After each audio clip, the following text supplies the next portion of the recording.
The SEC has done it again. Crypto's most hated regulator has gone and crashed the market in order to protect investors. This time it's suing Binance US, Binance, and Binance's CEO Changpeng Zhao, as well as multiple entities affiliated with Binance and CZ. In its suit, the SEC also states that 10 of the largest cryptos are securities, including a stablecoin. Now this is terrifying because it foreshadows delistings for these cryptos and lawsuits for other exchanges. That's why today I'm going to analyze the SEC's reasoning and give you my take on what it could mean for the crypto market. If you hold any altcoins or stablecoins, you need to watch this video. Let's start with a quick recap to make sure we're all on the same page. US regulators have been scrutinizing Binance for years, and it was reported last June that they were probing the exchange for allegedly offering securities to US retail investors. The recent lawsuit is likely a result of this probe. Note that I'll not be unpacking the allegations against Binance itself in this video. This is mainly because of time and because the allegations are, well, pretty predictable.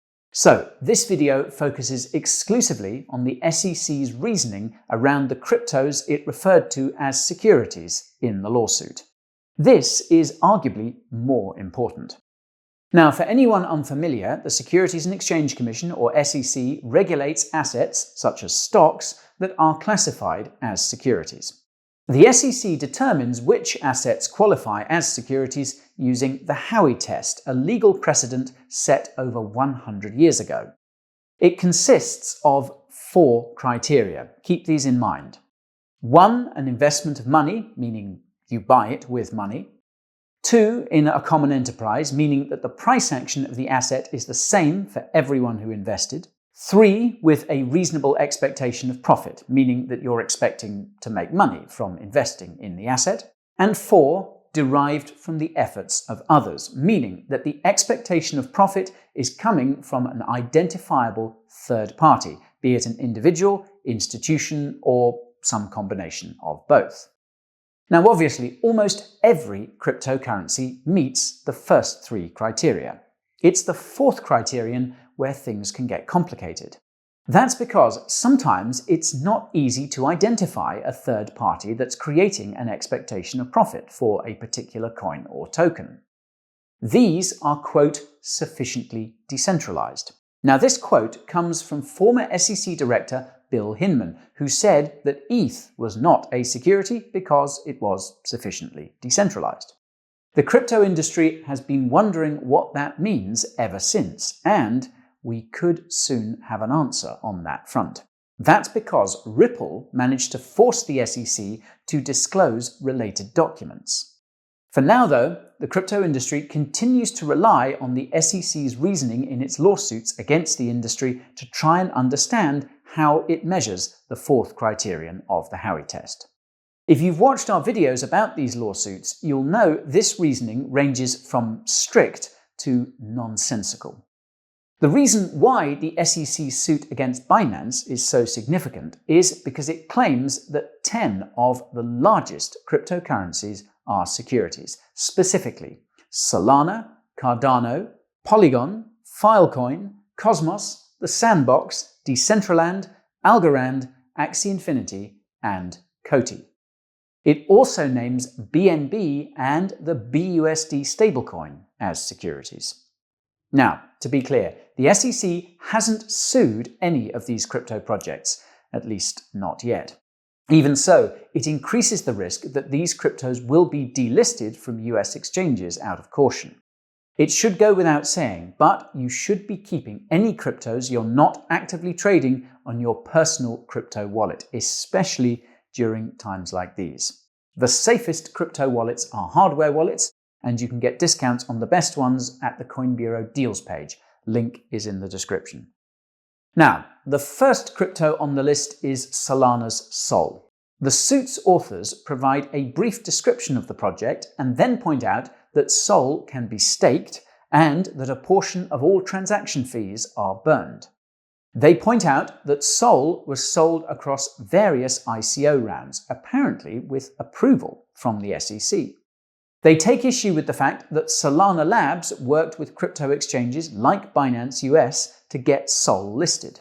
They also take issue with the fact that Solana Labs made various statements which likely led to a reasonable expectation of profit from everyone who invested in Sol. The suit's authors then go on to take issue with the fact that a large chunk of Sol's initial supply was allocated to the team. They highlight that lots of Sol was allocated to the Solana Foundation. Now, this reminds me of comments made by SEC Chairman Gary Gensler during a recent hearing. If you watch the summary of that hearing, you'll know that Gary implied that any crypto projects with non-profit organizations behind them could be securities. This was a bombshell because it was assumed that crypto projects could avoid regulatory scrutiny by giving legal ownership of their projects to their foundations. Anyways, the authors of the suit then complain that Solana had multiple social media accounts which the company and team used to promote the project. What's scary is that they take issue with the fact that Sol is deflationary due to its transaction fee burns. They argue that this counts as an expectation of profit. This is worrying because Ethereum's EIP 1559 upgrade from the summer of 2021 introduced similarly deflationary tokenomics due to fee burns. ETH hasn't been referred to as a security by the SEC in any of its lawsuits so far, which could be very good or very bad news, depending on your interpretation. Now, the second crypto on the list is Cardano's ADA. The authors provide a brief description of the project and randomly acknowledge that it's energy efficient. They point out that Input Output Hong Kong, or IOHK, conducted an ICO between 2015 and 2017, apparently without approval from the SEC. They correctly point out that there are three entities behind Cardano: IOHK, Emergo, and the Cardano Foundation. They take issue with the fact that these entities received a portion of ADA's initial supply at ICO. They also take issue with statements and activities by these entities that allegedly created expectations of profit. Notably, they take issue with the fact that IOHK has been the primary developer on Cardano and point to multiple examples of problematic statements and activities, including the creation of smart contracts. What's interesting is that there's no mention of Charles Hoskinson's social media activities. And, come to think of it, there doesn't seem to be any scrutiny around ADA staking either. I wonder why that is. I vaguely remember reading that ADA staking is technically different from other forms of crypto staking. So, if anyone can refresh my memory about this in the comments section, that would be wonderful. Anywho, moving on. The third crypto on the list is Polygon's Matic.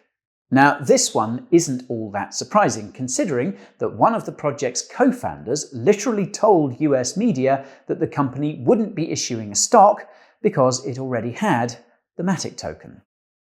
You'll know this if you've been keeping up with our Polygon updates. Oddly enough, the co-founder in question isn't mentioned in the lawsuit's overview of the project. It only mentions the original founders.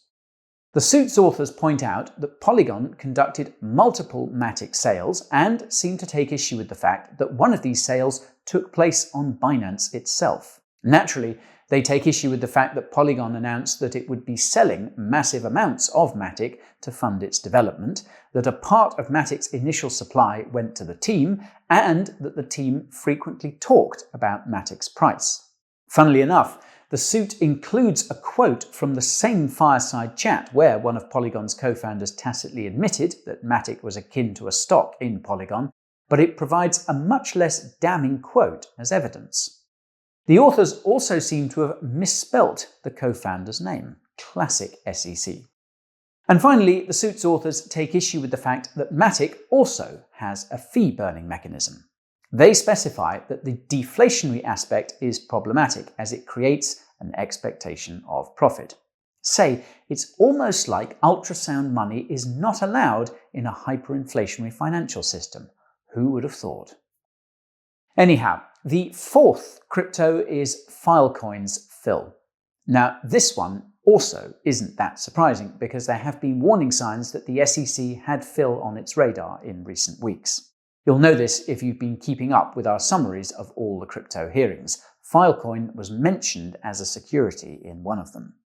The authors again begin with a brief description of the project. The difference this time is that the authors are a lot more detailed. This could be because the ICO for Phil was one of the largest. However, I suspect that this is because the SEC is trying to target infrastructure that's critical to crypto, namely DeFi. For context, Filecoin is the incentive layer for the Interplanetary File System, or IPFS, which is basically a decentralized computing cloud. Many DeFi protocols have avoided regulatory scrutiny by hosting their front ends on IPFS. If the SEC takes down Filecoin, then IPFS use could suffer, and that would hurt DeFi. Anyway, speculation aside, the authors take issue with the statements made by Filecoin's founder and Protocol Labs, the company behind Filecoin and IPFS. They also take issue with the initial allocation of Phil to both entities. They spend lots of time breaking down a document that details Phil's tokenomics. As expected, the authors object to Phil's fee-burning mechanism and the resulting deflation. I'll quickly note that the people in power fear deflation. That's because it would cause them to default on their debts. Meanwhile, the average person's purchasing power would rise. Can't have that, can we? Speaking of which, the authors also seem to take issue with smart contracts. This is because they're concerned about Filecoin's plans to introduce a virtual machine. This could be because it's another expectation of profit. However, I suspect that this is because smart contract cryptos compete with CBDC networks. More about the differences between cryptocurrencies and CBDCs in the description. I digress. Now, the key takeaway from the Filecoin section is that the authors seem to have spent lots of extra time and effort targeting this particular crypto project. They also focus a lot more on its founder and provide a long list of problematic things he said that run from the project's first days to earlier this year. Peculiar indeed. Maybe big tech just doesn't want the cloud computing competition. Now, the fifth crypto project in the SEC's crosshairs is Cosmos's Atom.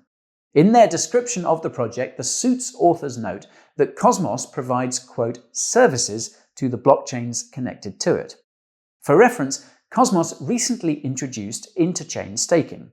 This makes me wonder if Cosmos would have been left out of this suit without this upgrade. In any case, the authors point out that the Interchain Foundation conducted an ICO for Atom and seemed to take issue with the fact that one of the project's co-founders sits on its board. Similarly to Cardano, they take issue with the fact that there are just a handful of entities that develop the project. As you might have guessed, they also dislike the fact that these entities received a portion of Atom's initial supply. They object to statements made by these entities because they allegedly created an expectation of profit. They again highlight announcements about Atom being listed on exchanges. Now, the sixth crypto is similarly straightforward, and that's the Sandbox's Sand. In their description of the project, the authors note that the Sandbox was acquired by Animoca Brands in 2018. This is interesting because Animoca Brands appears to have close connections to Hong Kong authorities and elites. More about that in the description. Moving on. Now, the authors take issue with the fact that the Sandbox conducted multiple token sales for Sand, as well as the fact that the team tried to get the token listed on exchanges. They also note that a portion of Sand's initial supply went to entities behind the project. In contrast to the other crypto projects scrutinized in this lawsuit, the Sandbox publicly stated that it would be managing Sand's supply and demand to support its price, including buying and selling on exchanges. The suit's authors object to this, and if I'm being honest, I reckon most people would. Now, the seventh crypto is Decentraland's Mana, and the SEC's reasoning here is predictable by this point. Their issue is that when the ICO was conducted, a portion of Mana's initial supply was allocated to the team, and that the team created the expectation of profit for Mana holders. As a cherry on top, the SEC takes issue with the fact that Mana is burned when purchasing parcels of land. Fortunately, the suit's authors do not say that these land parcels are securities. Logically, this suggests that there is some process by which a crypto that's classified as a security becomes a commodity. Unfortunately, we won't be getting any regulatory clarity about that anytime soon, and we may never get regulatory clarity about this if an anti-crypto candidate is elected president in the US come 2024. You can find out where the current frontrunners stand by using the link in the description. The eighth crypto is Algorand's Algo.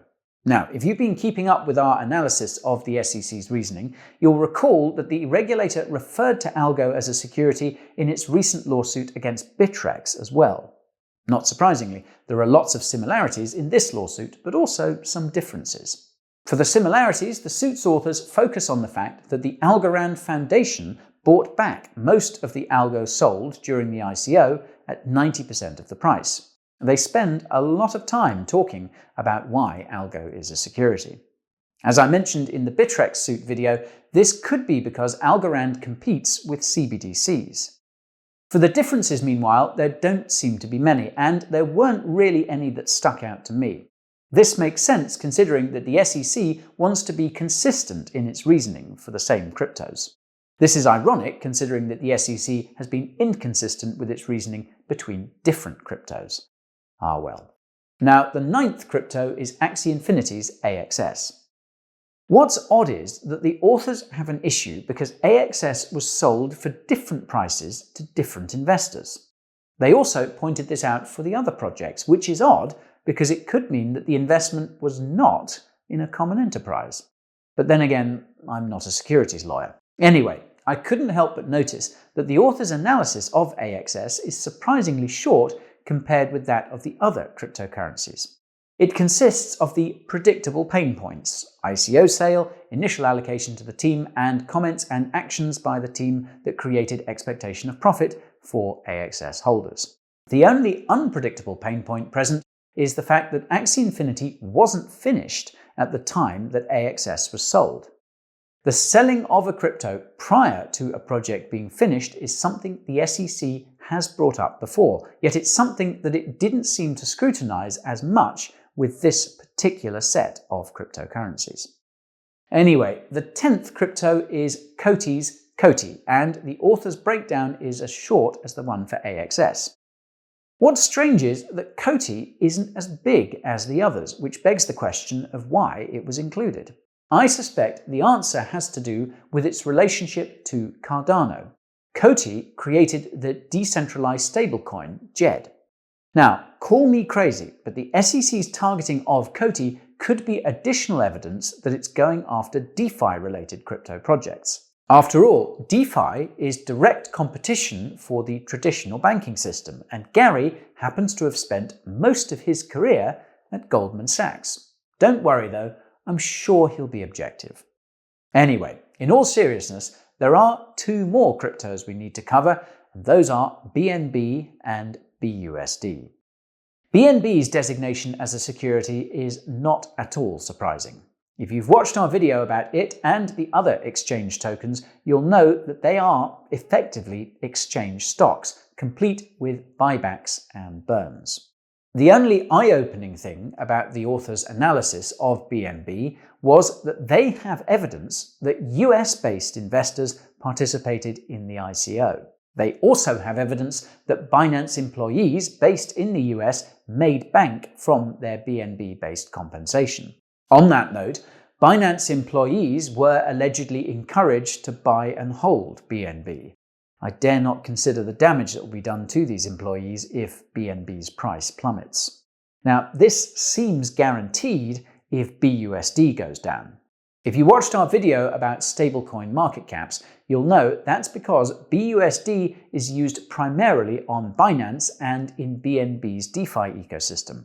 You'll also know that all the BUSD in circulation will have to be redeemed by sometime early next year because of the crackdown on Paxos earlier this year. This brings me to what I believe to be the most important aspect of the SEC's lawsuit against Binance, and that's the SEC's reasoning as to why the BUSD stablecoin is a security. This is so important because if the SEC's reasoning can be applied to other stablecoins, then other US stables like USDC could be at risk. So, if I understand correctly, the authors believe BUSD is a security because of the interest-earning products and services being offered by Binance, such as Binance Earn. Now, this is bizarre because clearly the expectation of profit isn't coming from the stablecoin in this case, it's coming from Binance itself. What's even more bizarre is that the types of interest-earning products and services don't matter. Whether it was DeFi yields or Binance paying out of pocket, any form of interest on BUSD apparently makes it a security. Now, this makes no sense because the interest isn't coming from BUSD but from third parties.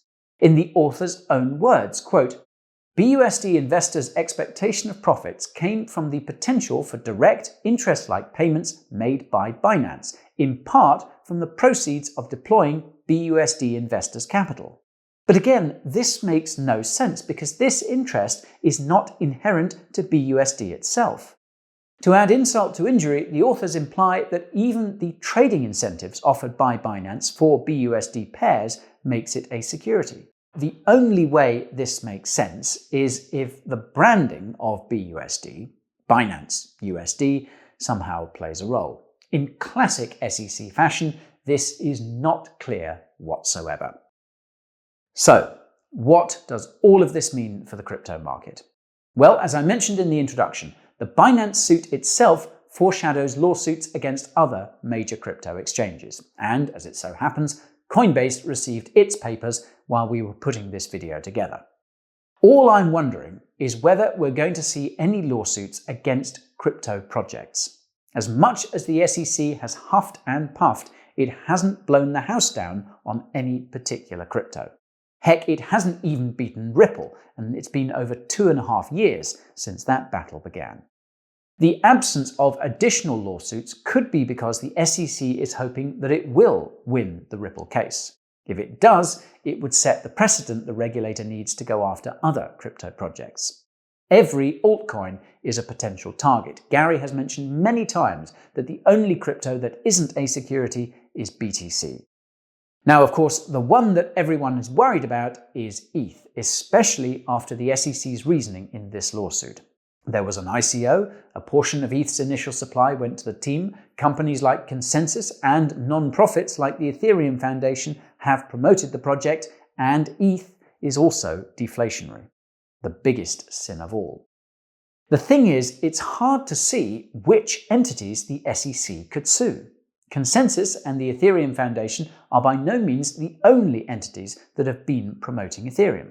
ETH is in fact sufficiently decentralized in this regard. Going after all these entities would be costly and probably impossible. Still, it's actually a bit concerning that the SEC hasn't referred to ETH as a security in any of its crypto lawsuits. The only reason I can think of as to why it would omit ETH is because it's in the process of putting together an unprecedented case against Ethereum. Let's hope that I'm wrong. And that's all for today's video, folks. If you found it informative, let me know by smashing the like button. And don't forget to subscribe to the channel and ping that notification bell. During times like these, you need to not only know what's going on, but also understand it. That's what we're here for. If you're looking for a safe place to store your crypto or insist on trading all this volatility, head on over to the Coin Bureau deals page. It's got trading fee discounts of up to 50% and bonuses of up to $40,000 on some of the best exchanges, as well as discounts on hardware wallets. The link will be in the description. Thank you all for watching, and I'll see you next time. In the meantime, be safe out there.